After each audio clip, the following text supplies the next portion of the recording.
এখন কোন চারটি মাস সম্মানিত?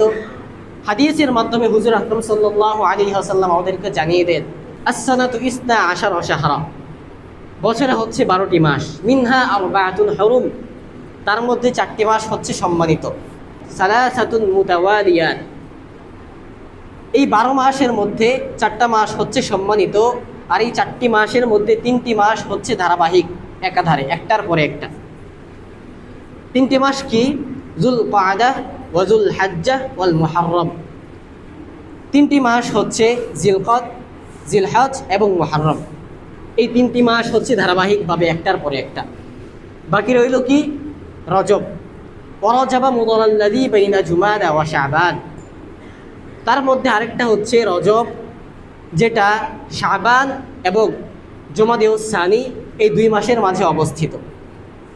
তাহলে এই হাদিস থেকে আমরা জানলাম আল্লাহ রাব্বুল আলামিনের কাছে সম্মানিত মাস হচ্ছে 4টা, এই 4টি মাস সেটাও আমরা জানলাম। জিলকদ, জিলহজ, মুহররম আর রজব, এই 4টি মাস হচ্ছে আল্লাহ রাব্বুল আলামিনের কাছে সম্মানিত মাস। এই 4টি মাস আল্লাহ তাআলার কাছে সম্মানিত। এখন এই সম্মানিত মাসের মধ্যে বিশেষ করে একটা মাস বেশি সম্মানিত, সেটা হচ্ছে মুহররম। এগুলো হচ্ছে রমজান ছাড়া।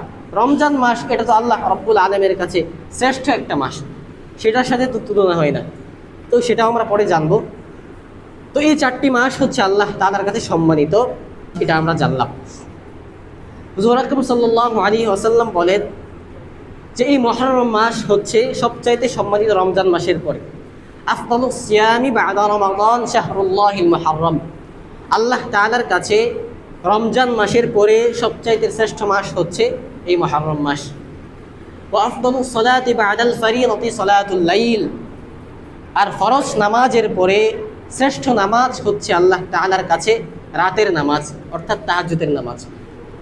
তাহলে এই হাদিস প্রমাণ করে যে রমজান মাস হচ্ছে শ্রেষ্ঠ একটা মাস, এটাই হাদিস থেকে পরিষ্কার। তো এই শ্রেষ্ঠ মাসের পরে গুরুত্বপূর্ণ এবং শ্রেষ্ঠ মাস হচ্ছে মুহররম মাস, এটা আমরা হাদিস থেকে জানলাম।